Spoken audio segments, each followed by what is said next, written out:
Hey, actually, welcome to our live YouTube stream. We're having some weird technical problems, so if you caught that 1-minute video, disregard. Here we are.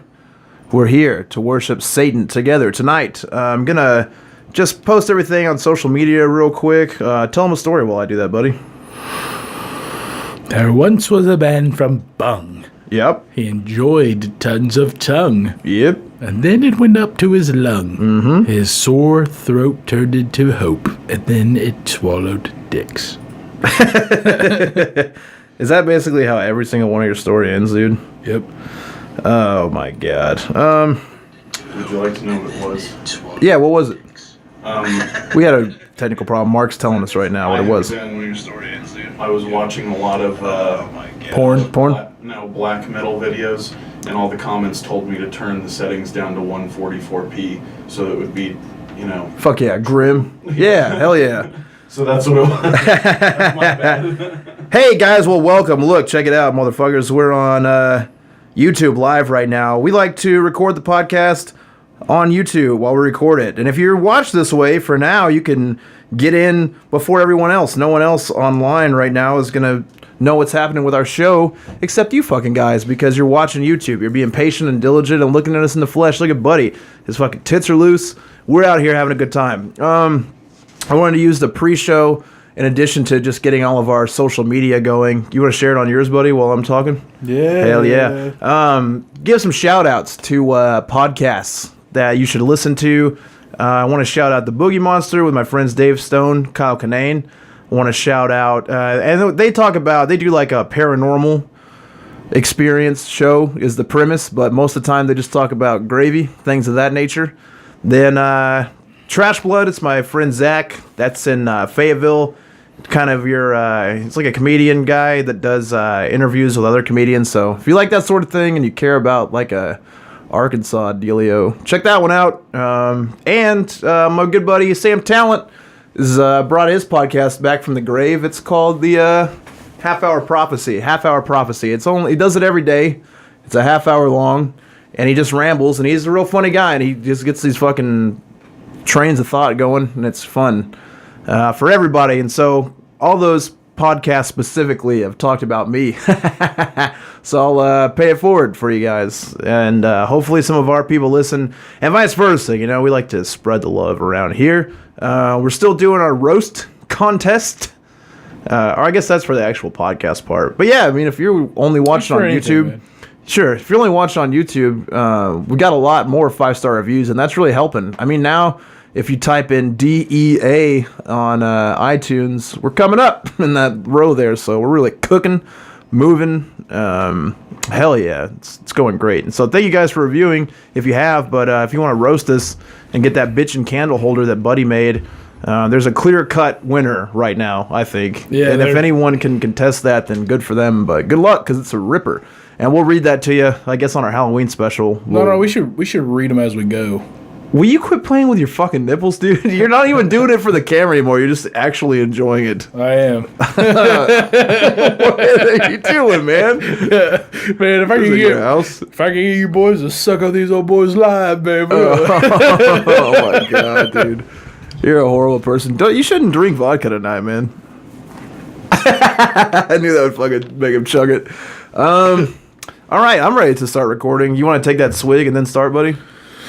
Oh. Dude, he drank a whole 750 tonight, and he chugged. I didn't drink a whole one. I drank a half of a whole. Yeah, drank a half. What did he do? He slammed the whole thing in one gulp.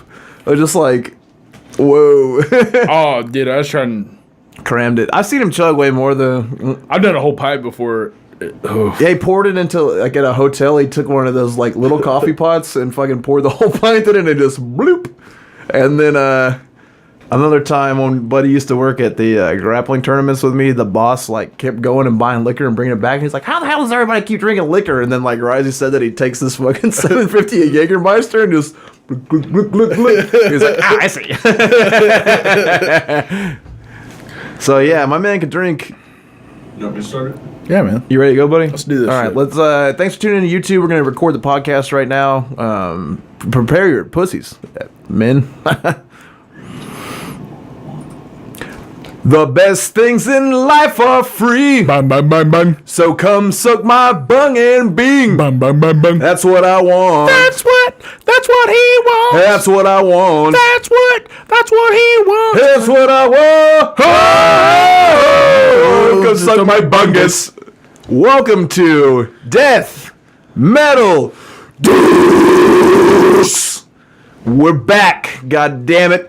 And we're back into some brutal death metal. We're coming at you hard this week. You know what I'm saying, buddy? Oh, yeah. You're slamming that vodka. Slamming it. I recommend you guys always tune into our live recording on YouTube because Buddy's tits are out right now. They're glorious. You can see them if you're tuned into YouTube. As always, we want to give a shout out to our parent company, Professional Pirate Media. You can either like them on Facebook, Instagram, Twitter, all that shit, son. You got to get connected socially. You know what I'm saying, buddy? Oh, yeah. You got to get your game tight. How tight? So goddamn tight. Don't say it.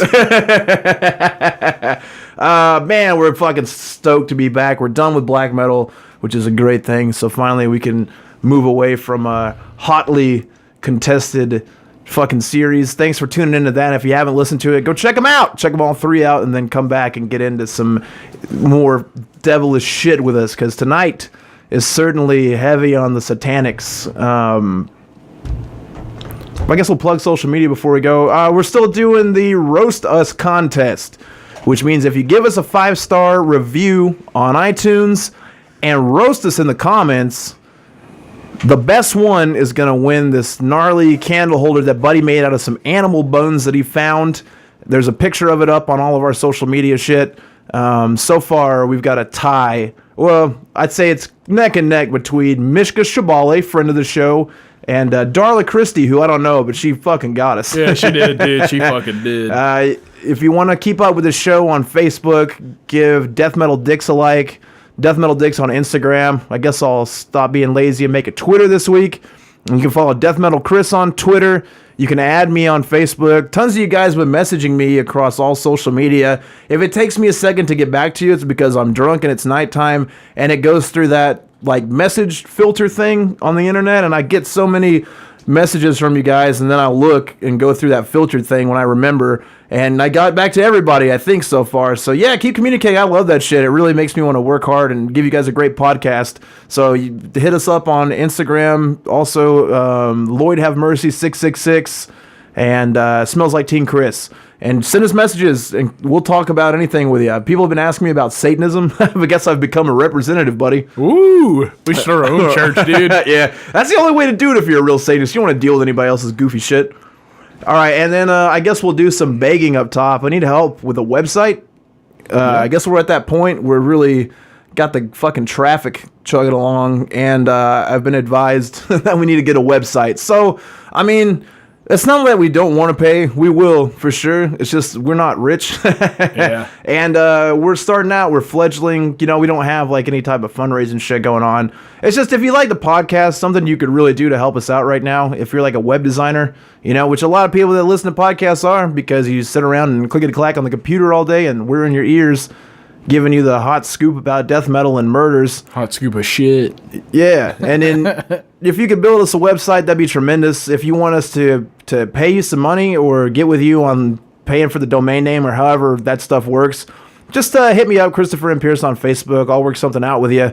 Yeah, that'd be tremendous for us. We just need a straight up website where we can upload episodes and make a easy doc to keep track of things. Guess what? What? Mark just said he would do it. Oh. We'll cancel. I didn't know you made websites. Our producer Mark makes websites, and so that's what I get for You can keep putting it out there. not asking questions. I mean, if you want to make it, let's have a contest. Let's see who's. No, I don't know. Now I'm baffled. I'm guffawed. I don't know why I didn't just ask Mark.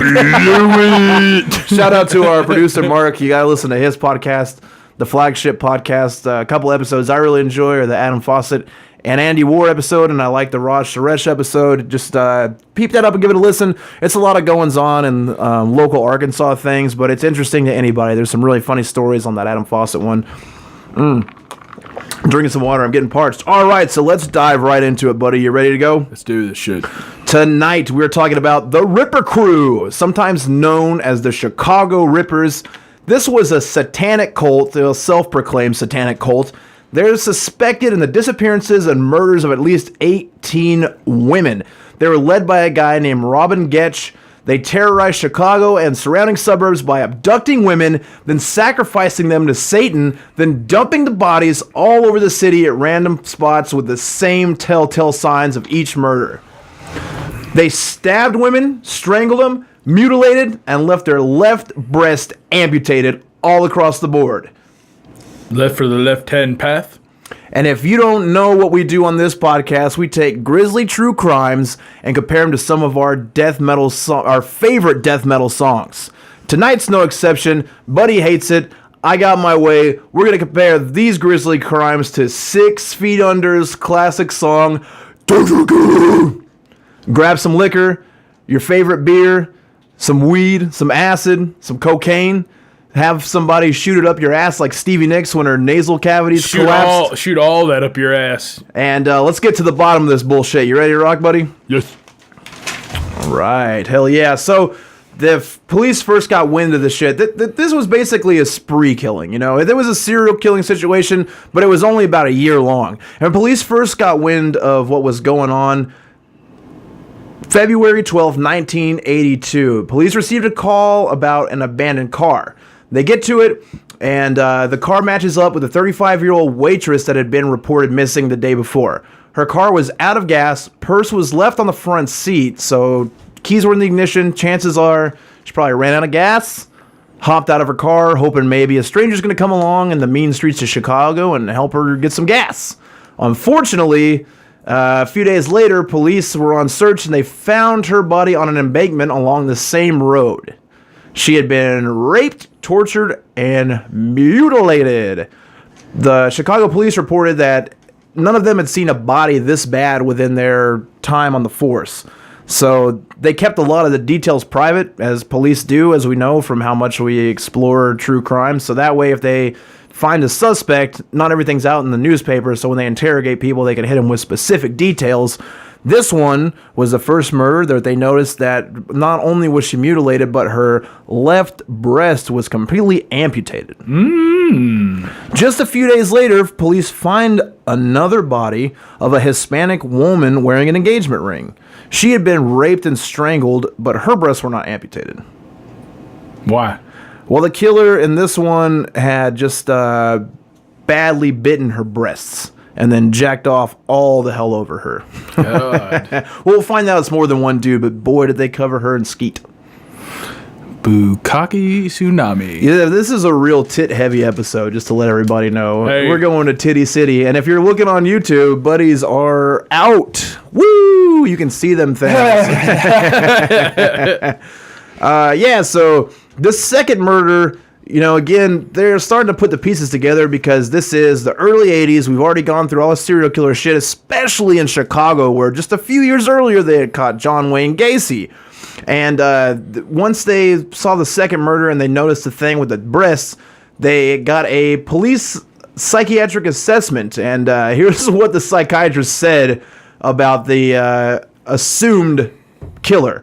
The attacker is a local man who loves animals and has a family. He also has a dark side that no one knew, turning into a cruel, psychopathic murderer at night. Yeah, no shit. But where'd the animal thing come from? Because he bit the tit?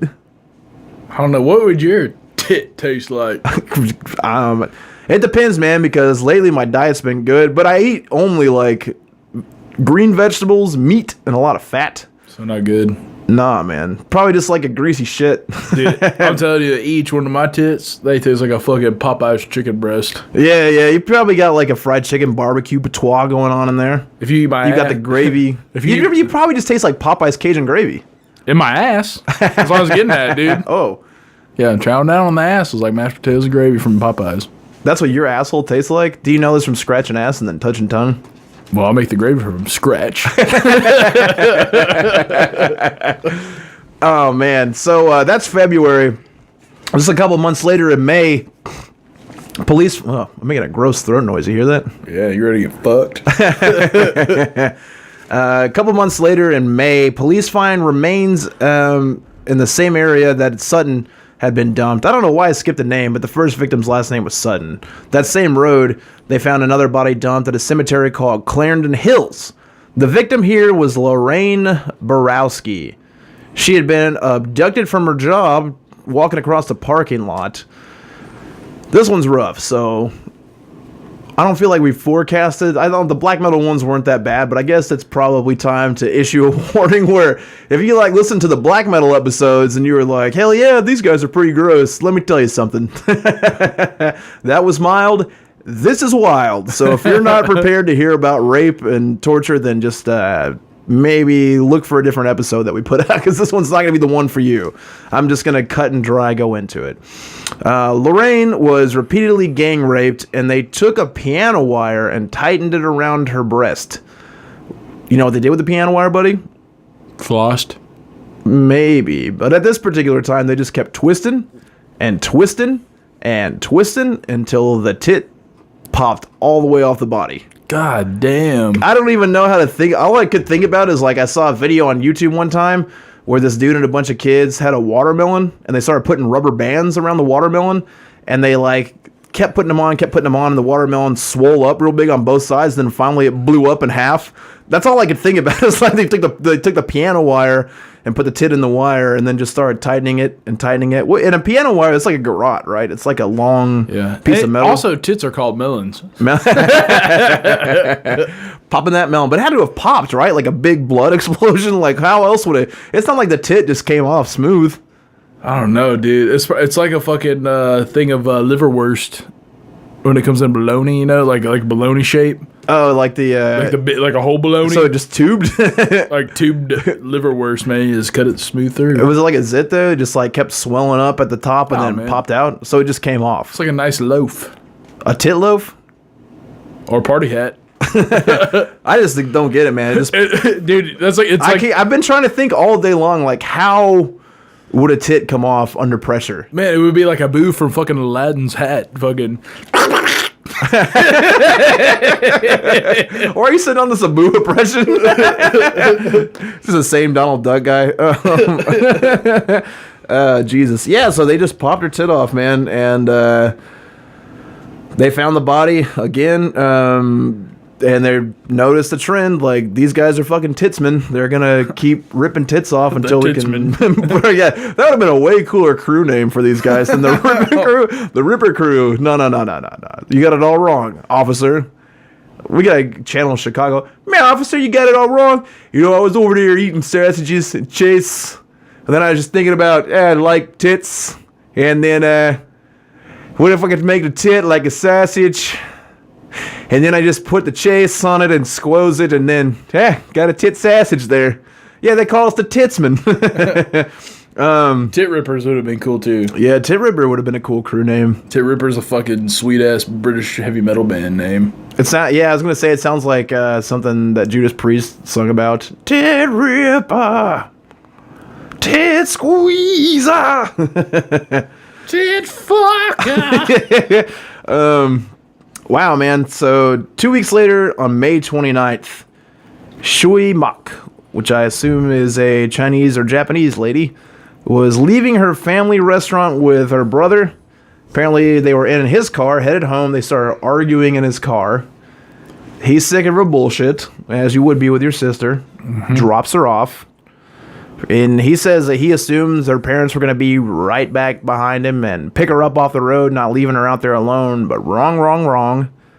The old titty boys saw another opportunity, kidnapped her. Imagine how that brother feels. You just dropped her off to her tit doom.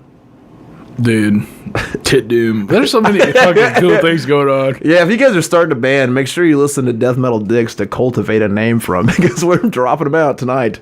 Dropping them out like tits. Melons. Yeah, so she was never seen again. She was abducted, and they didn't find her body until 4 months later because they buried her at a construction site. Of course, the trademark, no left breast. No left breast behind. A real conversationist tonight.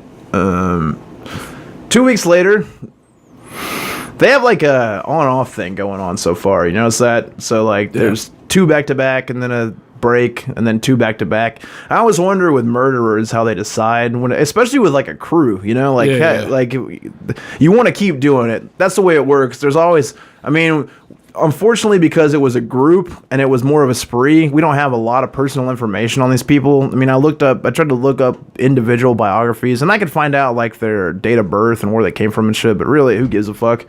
I couldn't find like super personal details from each person on every single crime, because I like to know what led up to this. Like, were they torturing animals? Were they beating as kids? Molested, you know, I like to know what led up to this type of shit. Yeah. Unfortunately, with this, because it's just a group of people, it kind of everything I can find just kind of jumps in on this. I mean, there's some crazy details that we're gonna get to later on about being young with one of the members of the group, but the rest of them you don't really know. So they kind of have like an on again, off again, but not very long. I mean, it's over like a year-long period. Yeah. So they'll have like one, and then in 2 weeks they'll have another. Then they'll take a couple of months off, and then bam, bam, back to back. So I don't know. I mean, obviously with the tit thing, we got to think right now there's something sexual going on. They're mutilating, raping. So I shouldn't say we assume there's something sexual. There's definitely something. I mean, but it's like a group of dudes raping somebody, you know? And so with it being so rapid and then off and then rapid and then off, it's hard to paint a mental picture. I wonder what day, like, I don't know too much about this. I try not to know too much, but I wonder if like the dates maybe have something to do with like satanic holidays or something like that, because you know in some like pagan and Satanism religions, there's certain days that you do whatever. Yeah. I don't know. Yeah, unfortunately with these guys, I mean, there's a satanic angle, but it's kind of a stupid one. It's not what you would hope. Like when I said it's a satanic cult up top, I mean, like, satanic is in the most satanic things you could find at, like, a Barnes & Noble. Oh, God. They're not really diving in too deep, so... Yeah, I mean, I don't know, man. I mean, I assume that they just are probably fucking banging pills and meth and shit, and they just sit around and talk about it, and then they're finally like, woo, let's go get us one. And so 2 weeks later, June of 1982... It's like deer hunting. Yeah, and you know, also with killers, the serial killers we've done so far, we always find that they come across, they realize at some point, like, God damn, man, some people are fucking hard to kill, you know what I mean? Yeah. And plus, you know, they've already killed 3 people now, so they have like a pattern, they have like a track record, you know? They've done it a certain way. They're going to try to do it again, but they didn't kill this person.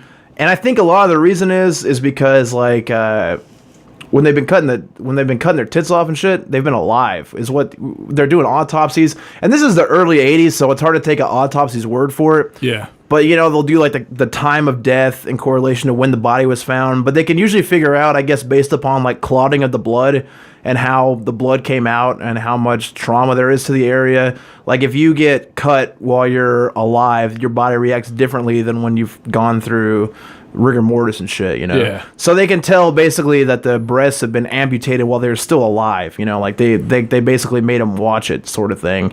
So I assume even before finding anything out that they're drugging them probably, you know? Because if you're going to, I mean, it's basically going to be impossible to hold a human down and do something like that without them botching it, you know, especially with like a piano wire, dude. You're not gonna. I mean, I guess you can with binding them and shit, but it's gonna be hard to just like piano wire. From what I understand, man, like people that keep their victims alive before they kill them, like and do some crazy shit, like cut a tit off.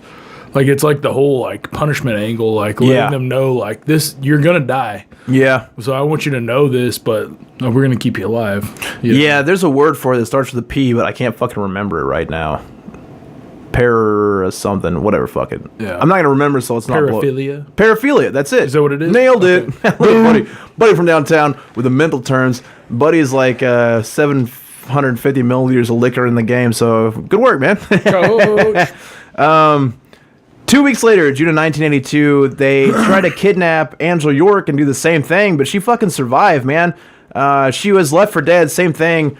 And this is a drug angle that I'm talking about. They forced her to eat a handful of pills. So that's the thing, is if you fucking feed someone pills, like sleeping pills or painkillers or whatever, I guess it's hard to tell if they're dead, you know, especially if you've done it. You know, if you've done the same shit to 3 other people and you dumped them and they died, you do it to the third person, you just assume they're dead, but then lo and behold, they didn't die.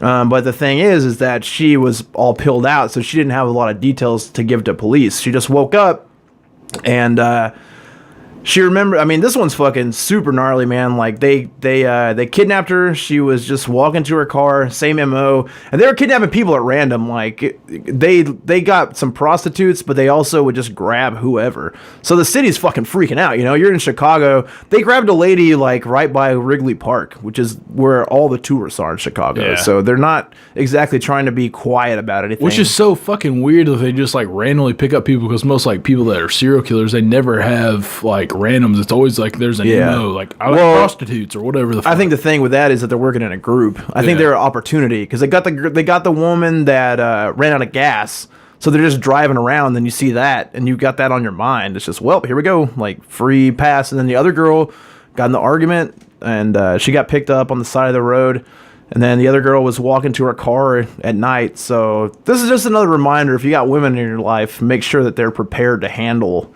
a fucking conflict. You know, get those women's in jiu-jitsu or buy them weapons. Get a gun. Yeah. Jesus, this is 18 women ended up disappearing because of these people, and it's just kidnappings. Like, it's straight up kidnappings. So this shit happens. Another good one, man, is like a steel point pin. Yeah. Because like if you're carrying a knife on you, you use it, they think that you have the idea that you're gonna stab somebody. Use a pin, gouge their fucking eyes out. Skewer the eyeball, suck the eyeball off. I just want to let you guys know, buddy's intently studied ninjutsu before, so he's got a very prominent word on self-defense. My favorite part about Buddy doing ninjutsu is he did it after fighting a whole bunch of MMA fights and doing jiu-jitsu, so he knew better, but he did it anyway. All right, so anyway, take care of the women in your life. So they fed her a handful of pills.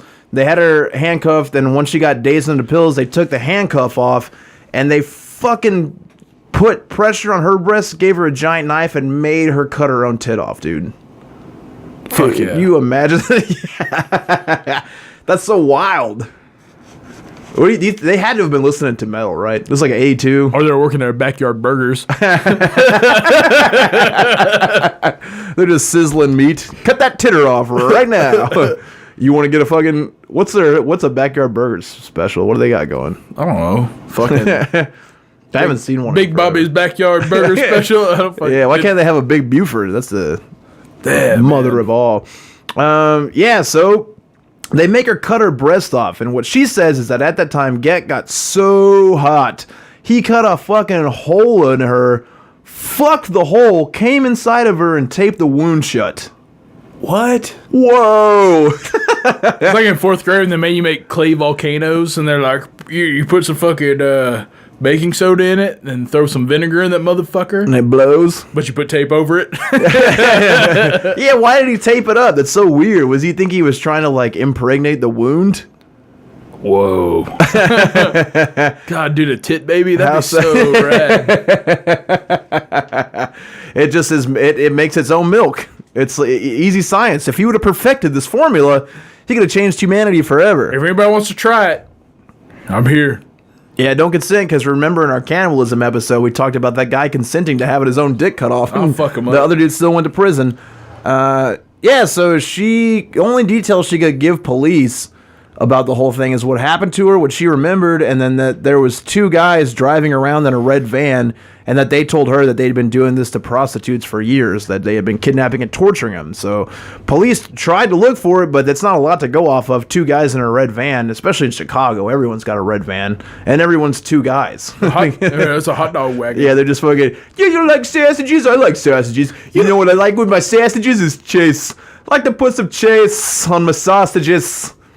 You know, you go down to the place down there by the street where they give you like a big, huge helping of French fries. Oh, you're talking about Babbies down there? Bobby's, yeah, Bobby's. They always get you a big, huge helping. You get your hot dog and you just fucking you cram it down your fucking throat hole and you see what happens. Yeah, you know what I like at Bobby's is I like to get the Italian beef over there. Oh God, with some chase. And it just makes me horny, and then I like to cut tits off, and then I like to put my cheese in the wound. You don't even know what you're talking about because you didn't even dip it in the wagyu sauces. Man, fucking Italian beefs, dude. They're so good, dude. I would fuck bread right now. You would fuck it? Yeah, because I just haven't been eating it in a long. It's been a while.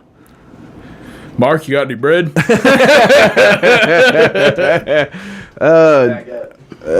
I'll do the baguette's a good one to That's a take home. whackette. Yeah, so since she didn't give the cops enough details, the guys were still on the streets. They're just looking for a red van.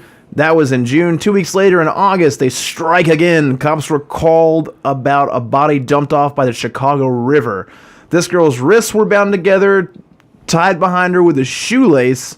She had her left breast removed, and her bra was knotted around her throat. This is sad because she was a teenager, and she was a prostitute. And she had been killed just 6 hours before police found the body. Lord. So they're really starting to, the heat's on. They're looking for bodies. They're looking for vans. And then shit fucking escalates, and they end up kidnapping, well, allegedly, maybe perhaps kidnapping this lady named Carol Pappas, who is the wife of former Chicago Cubs pitcher Milt Pappas. She disappeared, and police found her body 4 years later in a pond. Police ruled that her death was accidental, but the reason that I'm bringing it up now is because in these guys' confession, they took credit for doing it without being prompted to do so. So that's a weird thing that the media said it was an accident. Maybe that was to give old Papa Pappas a little bit of closure and maybe think that his wife didn't get gang raped and murdered. Yuck. Then we had Rose Beck Davis. She was a marketing executive, and she was found stabbed, raped, and strangled. A black sock was tied around her neck, and her face had been smashed in with a hatchet. Whoop, whoop. Damn. Yeah, apparently all of her friends said that she was real scrappy. Like, she wouldn't go down to do anything without a fight. She was a real live wire, that one. And so I guess they didn't have her way and cut her breast off and get to do all the things that they're known to do. It was just a rush killing, as happens sometimes with serial killers. And she had deep cuts in her breast, tiny wounds in her abdomen, and then, like I said, her fucking face had just been smashed all the way in. Holy shit. And after that crime, the FBI is getting involved, and I thought this was pretty funny. A dude named Robert Ressler, he's an FBI agent that worked for the Behavioral Science Unit. He comes out and this is the profile that he gave of the killer. This is the funniest shit that happened in the 80s, just the way that like law enforcement and anyone with a media platform would come out and talk shit about everybody. You couldn't get away with this today, but I thought this was hilarious. And the interview of it's so funny. It's just like a pretty rugged, standard FBI agent looking dude with a suit on. He's got the little earpiece in. He pulls his glasses up, he looks in the camera, and he goes, "This attacker wasn't sure of their sexuality. Must be bisexual and probably has an effeminate appearance." Wow. Just talking shit, man. You think that, I mean, it could be an FBI tactic to try to get the guy come forward and be like, fired up. "I ain't no fag." You're trying to queer me up on national TV? You know I ain't gay. Look at me now. I was down here at Portillo's getting me what I wanted at the hot dog stand. Dude, Portillo's is the one. It is the Portillo's. I go down to the Portillo's. Here's something they do that you might not know about. First of all, they put the cheese on the Italian beef there, and they take a fucking chocolate cake slice there and they put it in a milkshake. They call it a cake shake over there. I'm talking about a whole piece of that there chocolate cake in a shake. Yeah, it's fair to be fucking good, and you know what you're gonna do? You just are like Irish. Oh, man. Accent gang. I spent plenty of time in Chicago to know the environment. Yeah, I me mean, too. basically everyone's got gout. Remember that? Yeah, And they look like gout. Remember the old Texas donut spot by the hotel we were Oh, at? yeah, dude. Like, holy shit. That shit saved our lives. We talked about that in the last Maybe. episode. Yeah, who cares? Here's a funny Chicago memory is that one time we went to, what was the name of that festival? I mean, it was a one-day festival. It sucked. With Cannibal Corpse, dude. Oh, no, It's you like talking about fucking my chow mein. whatever. chow. It's like an energy drink festival. When we went to it, it was expensive as shit. We go inside, and we got there. It was at like House of Blues. Yeah. And it was packed. We didn't want it to get sold out. And we drove all the way to Chicago because we were working there that weekend. Get in town. We go to the festival. We buy our tickets. We go inside. We make a lap. Some shit-ass band is playing, so we try to leave. And as we're going to go buy cheap beers somewhere and get drunk for not... I mean, it's like $9 beers at House of Blues, you know? So we're trying to walk around the streets of Chicago and get drunk there for cheap. And they inform us at the door, no reentry. Like, well, we're adults. We're not kids. Here's our IDs. And they say, no. Like, nobody that got in can go back out. And it's, what time? It was like noon. Yeah, it was. So we want to see Cannibal Corpse mainly, which is the headliner. So we're stuck in House of Blues with $9 beers and not very much money until fucking 2 in the morning, or midnight at least. So Buddy starts walking around, and he's got this move where, one, if you're holding a drink with a straw in your hand... It was Summer Slaughter, dude. Summer Slaughter, okay. That's what I think it was. If you're holding a drink with a straw in it, and you're walking around, Buddy will straight up walk beside you and sip out of your straw without you noticing, because of the ninjutsu, you know what I'm saying? Yeah, sneaky as fuck. And then also, if you put your drink down, he'll just snag it and keep walking and drink it. Well, we had probably been there. I mean, you did it too, motherfucker. You saw me do it and you go, all right. Yeah, no, I did. Yeah, definitely. I don't think I did, dude. No, you did. I don't remember. I watched it, man. Anyway, I'm trying to get drunk. $9 beers. Here's the bottom line. Some young lady had been watching Buddy do this throughout the day. And we watched Exhumed. We watched Goat Horror.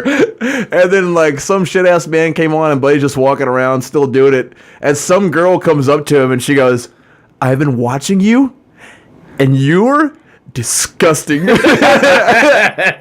Buddy just goes, thanks. And then, dude, we get done with the show. We walk outside on this fat motherfucker. He was wearing, like, combat boots with knee-high white socks. He just trips on the curb and falls down. And it's me, Buddy, and 2 of our friends, and we just bust out laughing, and he looks Can I do it? Yeah, you can do it. This is what we based our Chicago accent on, is why I'm framing the story. You laugh at me, I'm gonna break my fucking leg. Nah, you blew it, dude. Did I? Well, he goes, oh, you guys think it's funny when somebody falls down and just breaks their leg? And I go, yes. And then everyone around laughs. It was a good time. And then we ended up getting 40 ounces, drinking them in an alley. And the cops, getting under by the cops. The cops showed up and we just smashed the 40s and took off. That was a kick-ass day, man. That was a kick-ass day. But yeah, that's where my Chicago accent comes from. Is that guy laying on the ground? Oh, you guys just think it's funny? You laugh at the guy that fell down there and just broke his leg. That and that fucking dude you cut off like multiple times, and he's like, "He think it's funny cutting me off, you jack off." That it looked like the same. They're all red, bloated because they're just eating sausages and cheese. And Italian beefs. God. They're good. Yeah, they're good, but you just can't cram them in your fucking ass all day. I'm still fucking recovering. Yeah, man. Chicago will fuck you up food-wise. Anyway, we're talking about Chicago, so that's fair enough. So yeah, you got this FBI agent calling them fucking fags. And then police get the break they need, man. Fortunately for Beverly Washington, though, she was found clinging to life in the trash. Her left breast amputated and the right one nearly ripped off. And she was seen by a bystander. He called 911, got her in touch with the police, and she actually did a pretty fucking kick-ass job because right away in the state she was in, all drugged out and fucked up, she was able to give cops all the details they needed to start making a move on these guys. Yeah. She said a man about 25 years old with a flannel shirt, a greasy mustache, and square-toed boots had seen her hooking and offered her way more money than she was asking for sex, which was the first thing she got nervous about. He opens the van door to get her inside and then brandishes a pistol. And we're talking about Geck right now. He's the guy doing it. Geck's got a gat. I think that's how you say it. It's Gecht. That's Geck, right? Geck's got a gat. Is your pussy swollen fat? Get in the van. All right. I thought you were going to keep going. Geck brandished a pistol. He then forced her to strip and give her and the other guy in the van oral sex. She complies, and then he handcuffs her and forces her to take handfuls of pills. She says she doesn't want to. He puts the pistol in her face and says he's going to fucking shoot her if she doesn't take the pills. So she does, and the last thing she remembers is him holding a cord over her neck, and she passed out. Whoa. And see, again, you get them all drugged out, and then you fucking slash them up, and you think you strangled them to death, but they're probably just in a goddamn coma from all the pills you gave them, you goober. She was able to describe the van as red with tinted windows, a wooden panel inside, and you're going to like this, buddy. Am I? The most damning detail of the van is it had that shit where it's feathers hanging down and a roach clip attached to it. God damn. Bro. That's some shit my mom probably has right now. Dude. You know there's a dream catcher in the back? And they're turned it into a cream catcher. Playing some fucking heart. Ooh, Barracuda. This was like 82 though, so they were probably listening to like Ozzy and shit. I would bet. What year did Bark at the Moon or what? Diary of a Madman? That's the first one, right? I don't know, dude. Right now I'm just drunk as hell. I'm not drunk. I'm good. Well, as always on Death Metal Dicks, we make statements that we presume to be facts, which often are not. But I'm pretty sure that Diary of a Madman was the first Ozzy record to come out, too. And Mr. Crowley's on that, and I think that was like 1980, maybe 81, maybe 79. But I just imagine that these guys are driving around like, Mr. Crowley.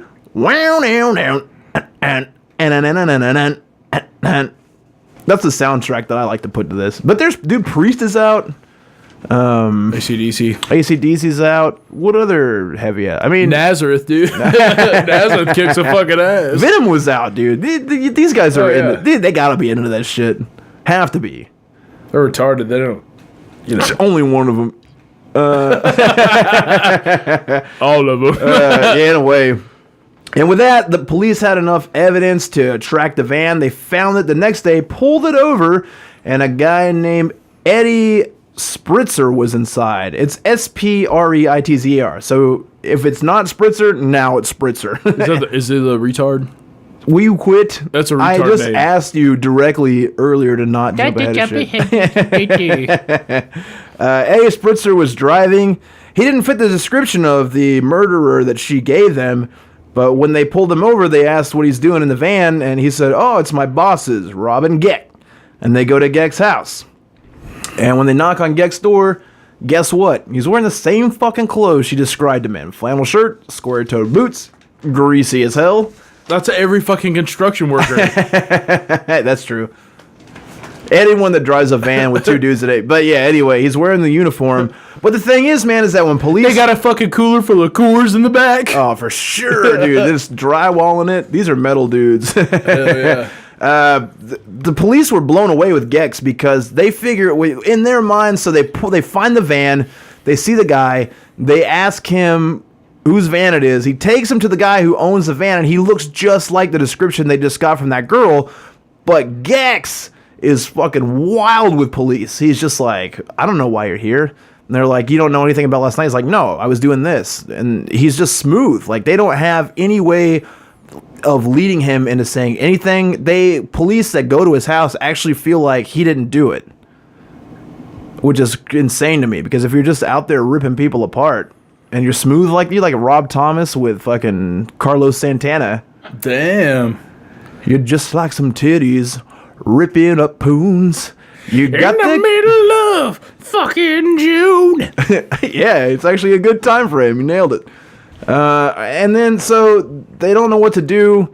They take a bunch of pictures of different people and mix him in with those pictures.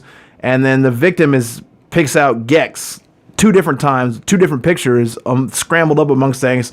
So then they send detectives to go back and question him. When they go to the door, guess what? He's got a fucking lawyer with him. So he's not going to talk to police. He's not going to give them any information. And we're going to find out later on, probably somebody that was in that very spot just a few years earlier gave him the advice to lawyer up. Yeah. Really makes you think, doesn't it? And police never get shit out of Gex, man. They get frustrated with him. They're trying to shake him down, and they can't get anything out of him. His emotions never change. He's fucking cold-blooded, man. They never are able to get any confession out of him. They're never able to get him implicated in any way. All the police tricks where they try to stumble your story up and be like, but I thought you said this. I thought you said you were here. I thought you were wearing that. None of that shit works on them. They can't do a fucking thing with it. They try every detective they can, and they're having way more of good luck with Spritzer. But the thing with Spritzer is when they have him alone, he's basically letting police know that he's willing to tell them what happened if they keep him away from Gex. But when they get him near Gex, he starts fucking freaking out. And he's like, he goes back away from the shit that he's saying. You know, he's like, no, I don't know. And he's like acting real nervous. He gets all sweaty and jumpy and shit.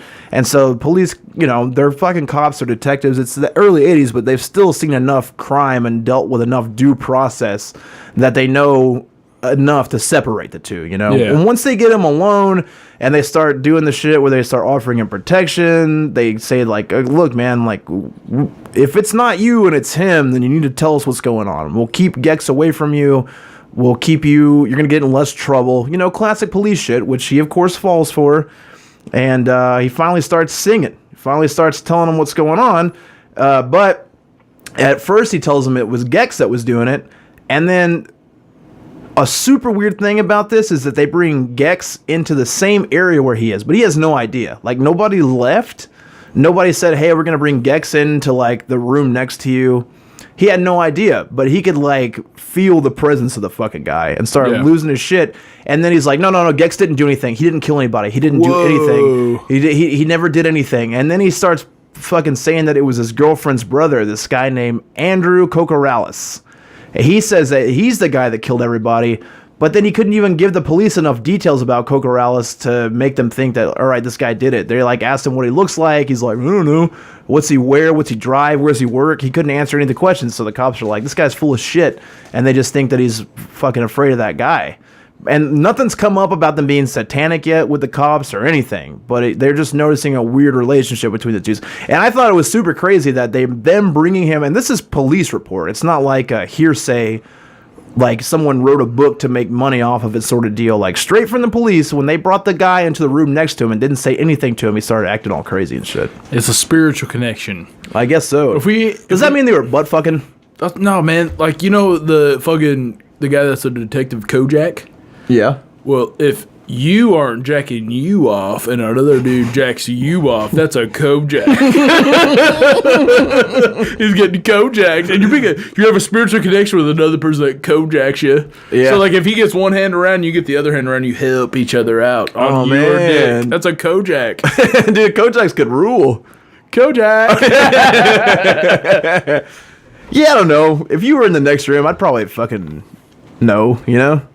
I guess. You been Kojaking me? Yeah, if you're jacking me off, I would for sure know. Man, my shit's like an elote, like a heavy corn. Chili powder. You just mayonnaise and corn? Mayonnaise, corn, and chili powder, man. Spice me up.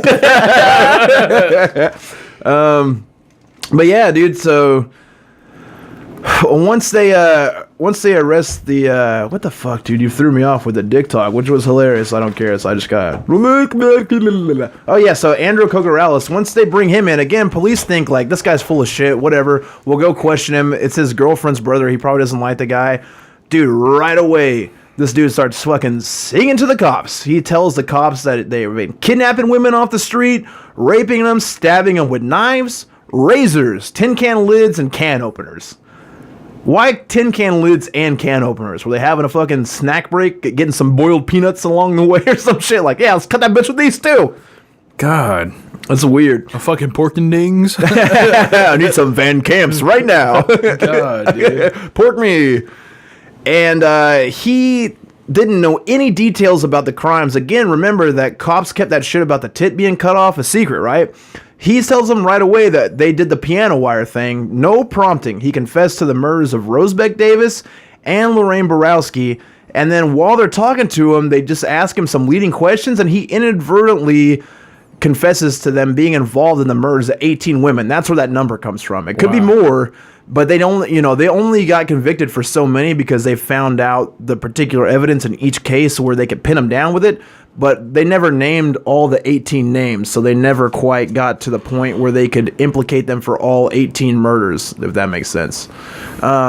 So yeah, he also told cops that he was the guy that assaulted Sandra Delaware. He said she started to scream, so he put a rock in her mouth and then shoved a wine bottle inside of her, which is what she bled to death from, and then he stabbed her. Inside her snatch? Yeah. Man, you know a wine bottle. You know what I did, dude? This What? is fucked up. Well then, Man, I was at this I was out at a bar one time and fucking this was a while back, but we were swimming at this lake afterwards and there was a girl. She's trying to be real cool. I was like, I'll give you $20 if you fucking put a wine up your snatch, and she did, dude. And I was blown away. And I gave her $20 because I didn't think she was really gonna do it, but she did. I felt bad. that's a lot of money for you. It is, man. And she just did it with no lube, dude. Lake water. Whoa. In Arkansas, lake That had water. to make like a pressure vacuum in there. Dude, I felt like such a piece of shit. Like after she You did are that. a piece of I am a shit. piece of shit, but I'm not like that kind of piece of shit. I was kidding. She did it. Oh man. Well, I guess she bled out from that, and he had stabbed her, and that's just all. That's the type. That's all details that the police have that haven't been released. So that really confirmed to them, like, all right, this guy did it, and the other guys are implicated too. And then he has got a brother around the same age. Oh, an important detail in all this is that the Getch was like 25, and everyone else was just barely 18. So he was the ringleader-ish. Yeah. I mean, he's like an older dude, and these guys are just trying to hang out with like the cool guy from the neighborhood. Like a Manson type. Yeah, man. I mean, kind of, dude. He's not really that enigmatic. And Manson is just a dork. He never did shit. We'll for sure do a Charles Manson podcast in the near future, but he was way more. He's way more of like a character than this guy. Yeah. This dude's pretty bland, but I'll tell you why in just a second. So this dude's brother Tommy is arrested, and he's what we would call retarded. He can't connect the pain to the brain. And his brother starts giving him all types of details too. He confesses to the murders. He tells on everybody. And it just leaves police with a question like, why did you fucking four dorks do all this shit? What was the point? You guys cut off the tits. You did the same type of massacre. It was within a year. Like, why did you get to this point? Same thing I've been wondering this whole time. And if you guys have been on your edge of your seat wondering the whole time what happened to all those tits, you're about to find the hell out. Let me get a smooth sip. Yeah, again, this is the part of a podcast where if you made it this far, it's probably not more gross than anything we've done. But if you got some liquor around, I highly suggest you fucking pound it. If you smoke weed, you should pause it and get ripped as hell. Because are we going to some weird territory right now. So these fucking ding-dongs are some of the dorkiest self-proclaimed Satanists I've ever heard of in my life. What's going on here is that all these younger guys decided to join up with Robin Geck's satanic temple that he made in his goddamn apartment. So this dude lives with his fucking kid and his wife, and the top left corner of their fucking apartment he turns into a shrine. He painted 6 black and red crosses and placed a red tablecloth over a speaking altar. Sick aesthetic, bro. These idiots were taking the fucking titties they cut off. Every time they'd cut off a tit, they'd go to the shrine, take a knee in a circle, fucking make a pentagram, light some candles as you do, and then they would take the titty, they would cut it into pieces, every single one of them would jerk off on it, and they would eat some of it. Fuck. And then they would take the leftover tit and put it in this tit cum treasure box that Geck was keeping. And what really drives us home, like, here's the thing with Satanism, It's man. like a tuna salad. This is tits. Yeah, gross. Yeah, it's the mayonnaise, like a tit salad instead of mayo. You just got 4 dudes cum. Just throw a bunch of Lassic relish on that shit. Oh, Jesus. So these fucking nerds, this is the problem with Satanism, is like in the 80s especially, people just heard about it and were like, whoa, that's fucking cool. The devil? Let's do some devil shit. And just made up some dumb shit they do. And what I hate so much about this is that they're trying to make their own satanic rituals and services.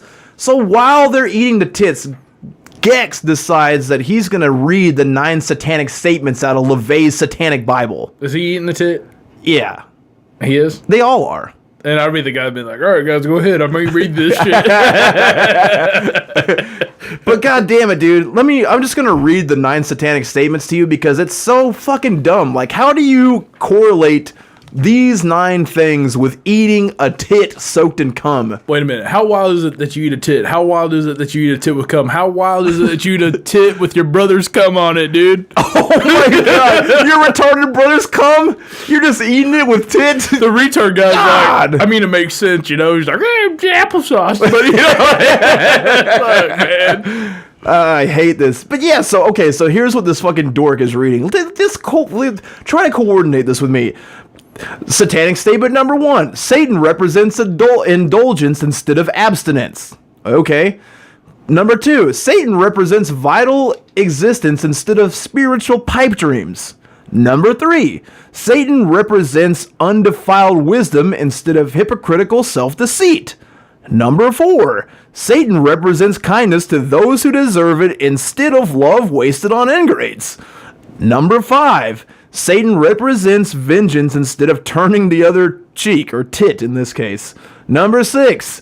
Satan represents responsibility to the responsible instead of concern for psychic vampires. Number 7. Satan represents man as just another animal, sometimes better, more often worse than those that walk on all fours, who, because of his divine and spiritual and intellectual development, has become the most vicious animal of all. Number 8. Satan represents all of the so-called sins, as they all lead to physical, mental, or emotional gratification. Number 9.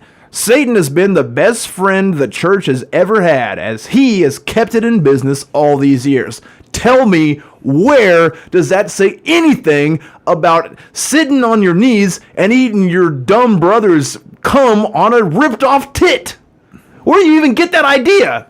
So it's like a fucking blue cheese wedge, man. Dude, I've got a conspiracy theory about the whole thing, but probably the thing that makes the most sense is that this Robin Gex guy really likes ripping off tits and eating cum. And so he figured out a way to bamboozle these kids into doing that with him. And that's what they did. And they thought that they were like making a legit connection to Satan because they're just listening to this guy. It's like I could tell you guys whatever I wanted to about the devil, and you could look it up online. They didn't really have the internet in 1981, so I guess all devil talk is just like, yeah, man, sounds fucking evil. Let's fucking do it. Like anything you ever see about interviews with anything that has to do with the Satanic Church, LaVeyan Satanism. It's all like atheist dudes, and they like just do melodramatic. It's not. The LaVey Satanism doesn't have anything to do with Satan at all. It's like Satan's like a goofy character. Yeah, it's just atheism. It's atheism, but you're trolling Christians. You're just making Christians go, "Whoa, the devil!" That's scary. You just dress in black and fucking listen to Bauhaus repeatedly. That's a good ass band. It is, dude. Sisters of Mercy, something like that. But yeah, man, so the way that the 3 guys tried to get out of being charged is that they claimed that Gex had superpowers. And fucking maybe he did, because he never got charged with murder.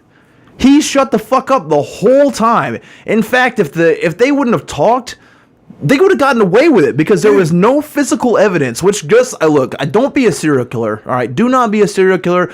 But if you're into the cops and you've committed a small crime, shut the fuck up. God damn, because if you don't say anything and there's no evidence in your hand, shut the fuck up and you'll never get caught. Historically too, man, this is another thing, is like if you partake in cannibalism of like a ritual sacrifice, it is supposed to give you some type of powers. Yeah. So that's the whole thing. Maybe he brainwashed them into thinking that. I think that played a part in it. But like I said, I mean, there is the wild shit where he was in the room next to the guy and they didn't tell him, and the dude knew he was there. But I mean, at this point, when you've done all this gnarly shit with this guy, you basically just have to be in bed with it. Like, you have to talk yourself into all this shit, or you're fucking insane and stupid as fuck. Which they are. I mean, all those things. So all that Gex he got sentenced to 120 years for kidnapping and attempted murder and assault and rape of Beverly Washington, which he admitted to all that shit.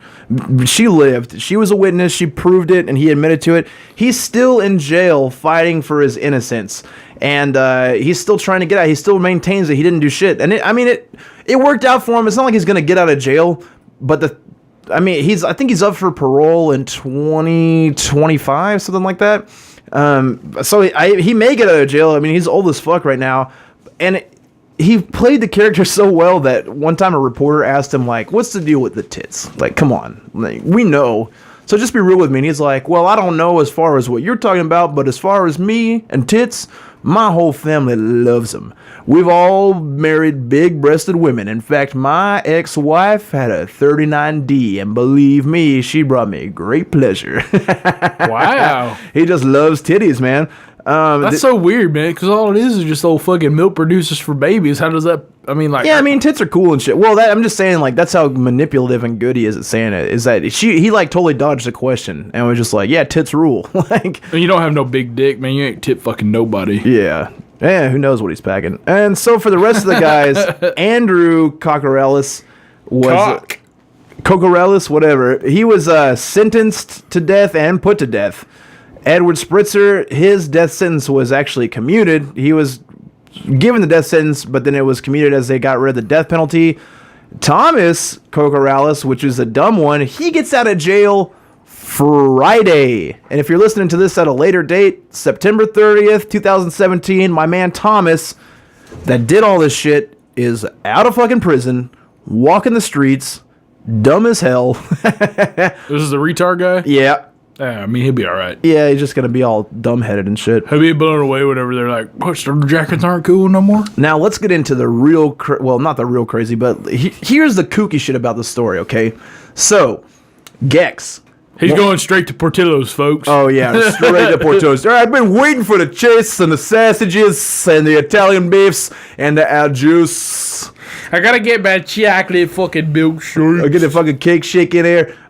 So Gex, when he was a kid, he fucking did contract work for none other than John Wayne Gacy. And you know, Gacy's whole MO was that he was well off financially. Everyone in the community liked him. And he fucking had this thing where he would hire kids to do work for him, quote unquote work, which was basically like digging graves and shit like that they didn't know what they were doing. And then he would fucking show them the old rope trick and kill him. So somehow Gex worked for Gacy. Gacy didn't kill him. The only other kids that Gacy had worked for him that he didn't kill were the kids that were state champion wrestlers that kicked his fucking ass and got away with it. That's it, man. Grappling is the key, dude. But here's some wild shit right here, man, is that when Gacy was asked about this guy, he told the reporter the only thing that he'll say about it is that you can only sow what you reap, which gives the impression that he was trying to cultivate a crew of henchmen. Yeah. And a lot of people thought that the amount of murders that Gacy committed and got away with for so long, he had to have had help. Yeah. And he was like a fat fuck, you know? Gacy was not in shape. So it just makes you think that maybe he had like some of those kids convinced that they were in some type of cult with him, you know? So what I like to think about it is that Gacy was doing that fucking clown party shit, and he had a gang of kids, and he was like, all right guys, if you follow me, I'll make you immortal, I'll give you superpowers, I'll teach you how to defeat all your enemies and be a great conqueror. And what's a good name we could go by? Let's see, how about the Insane Clown Posse? Whoop whoop. Damn. They killed people with hatchets, Yeah. they ate tits, and their brothers cum. Juggalos love eating their brothers cum. Man, what if John Wayne Gacy was like, the power's in the tit, let me titty fuck you. He's like titty fucking that guy, dude. I got a feeling that Gacy, and that's another thing too, is that the guy lawyered up super fast. So he had to have known somebody that had been in that position before and arrested just 3 years earlier when he was like 22. Fucking John Wayne Gacy, man. Yeah. And they for sure had some type of communication with one another, and they were real cryptic about their relationship after they had gotten arrested. When they asked Gex about John Wayne Gacy, he said, well, what he did was, 30-something people, that's pretty powerful, but he just fucked up by keeping the bodies in his basement. So, you know, emotionless. I really think that he was at least knew what Gacy had going on, and then at least mimicked it at the at the bare bottom of it. But that shit's crazy to me. And then this dude that cannibalized people trying to get supernatural powers. Check out the crazy shit that happened afterwards. His son, David Geck, was 18 years old. He's walking with two of his friends. He just walks up behind a guy, pulls out a pistol, and shoots him in the back of the head in broad daylight. Wow. His son. And his son's doing 40 years in a different prison than his dad. And police said, like, oh, it's basically a gangland thing. But this is a fucking white kid, you know? Yeah. And he's that guy's son. So, wait a minute. But what if he's in the insane clown posse exactly, gang? man. It's that Juggalo shit. Maybe the Juggalos really are a gang. Someone called the FBI. That rally was all bullshit. It's the truth. We're out here bringing light to the actual insane clown posse's true agenda, which is a giant murder cult underneath John Wayne Gacy with High Priest Robin Geck and his son David Geck at the fucking helm. They're in the Illuminati. They're the potty of the Illuminati. And then another fucking crazy thing that happened with Geck while he was in prison is that Geck's mom came to visit him, as she did almost every week, with her fucking daughter and his niece or nephew. I can't remember. It was like a 3-year-old. And they were driving back, and their car got crushed in between 3 semis and fucking killed all of them. Oh, yeah. So there's insane shit around the whole thing. Again, I think he's eligible for parole in like 2020. Motherfucking the dumb Cockarellis gets out on Friday, and that's why the timing of the story I thought was most excellent.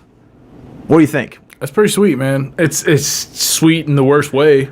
I usually when I'm researching this shit, I'll talk to people that I'm around about it, and no one had heard of this shit, which seems insane because it was just such a gnarly spree. I mean, 18 women got killed. One of them in was a short period of time. Yeah, within like a year. And it was just back in the 80s, and it was in the middle of a giant metropolis city. So I think it's a lesser known case, and I'm happy to bring it to light here at Death Metal Dicks. I think it's perfect for us, and of course we're going to compare it with 6 Feet Under tonight. So Buddy is going to read the lyrics. I got some funny messages, and some of them were complaining. They're like, I don't think it's very interesting when Buddy reads the lyrics. Well, the whole premise of the podcast is to compare true crimes to fucking death metal songs. Column A. Column B, nothing's funnier than a drunk, dyslexic person reading. So if you don't like it, please eat our ass and give us a 5-star review on iTunes anyway. I also want to tell you this much. Me nor Chris are fucking homophobic.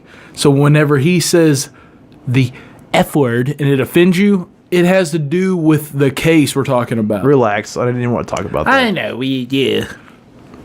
Quit drinking so much. You fucking idiot. That's the F word. You're a fucking idiot. We're going to read 6 Feet Under's.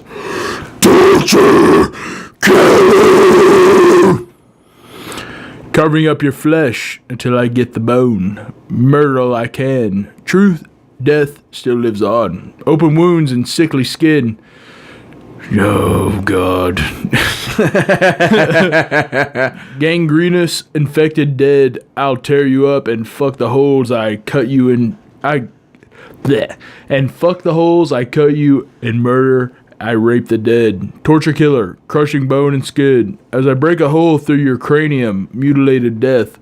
Piles of decayed victims brutalized, torturing the human flesh. Sadistically preserve necrophile. Terrified you live, to die, to rot, dead in a shallow grave. Murder, I rape the dead, torture killer. Murder, I rape the dead, torture killer. Carving up your flesh until I get to the bone. Murder, all I can. True death still lives on. Open wounds and sickly skin. Gangrenous, infected, dead. I'll tear you up and fuck the holes I cut into you. Murder, I rape the dead. One sick fuck. Torture killer. Chris Barnes, everybody, the #1 lyricist in all of death metal. Now, the reason that we thought those songs coordinated with these murders, we're doing some actual investigating tonight, is because he says, I'll tear you apart and fuck the wounds that I cut into you. When in fact, in this particular case, one of these young men cut a hole and had sex with it and ejaculated inside the body and then duct taped her back up. Wow. Really makes you think.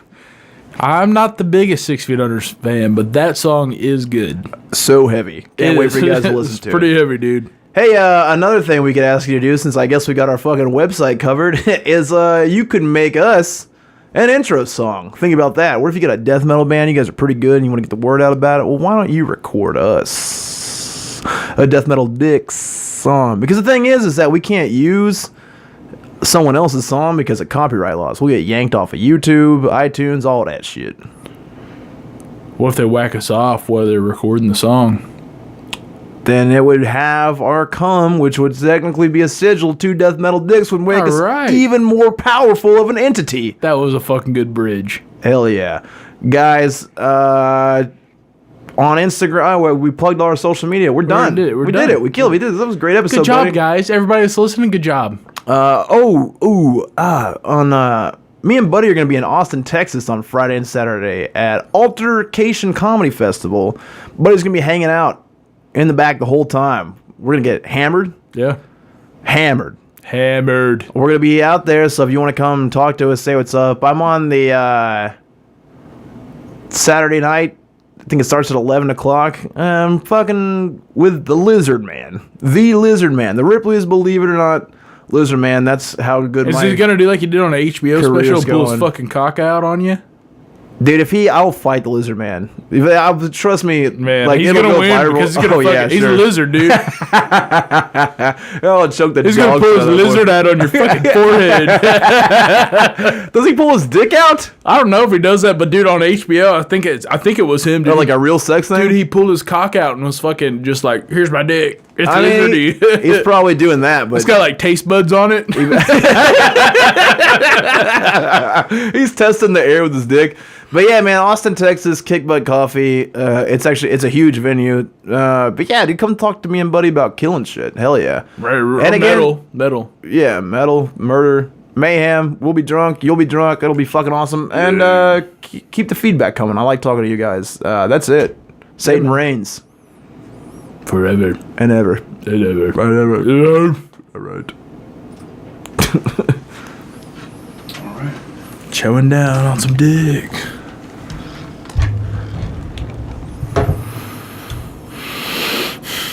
Gross. Oh, that was fucking so gross. Dude, when I found out about the fucking whacking on tits and eating them, dude, I was like, woo-hoo-hoo. God, what a smoky fucking flavor that probably is. It's like liquid smoke. Yeah, I read about some of that earlier. Gnarly. An hour and 6 minutes. Pretty good. Perfect. Yeah, on it. I enjoyed all the black metal stuff, to be honest. I ended up listening to a lot of stuff. Hell yeah, man. There was Turning you on. There was one band that was like, it was like fucking, like this weird, almost like chanting over these. Was it Mayhem? No, but it was, no, it was actually really, really pretty sounding. Oh, it's probably So Batushka? Batushka. No, their video had a. They have a choir with them? No, the video was just like these landscapes of like Iceland, and it was like this dual harmony thing going on that was. We're gonna keep trying to guess. Agalok? Agalok, maybe? There's Agalok. There's a band called Ornazi Pazuzu. They're like a psychedelic black metal band. They're fucking awesome. We're still recording this. Are we? Yeah, Oh, hey, on extra. YouTube.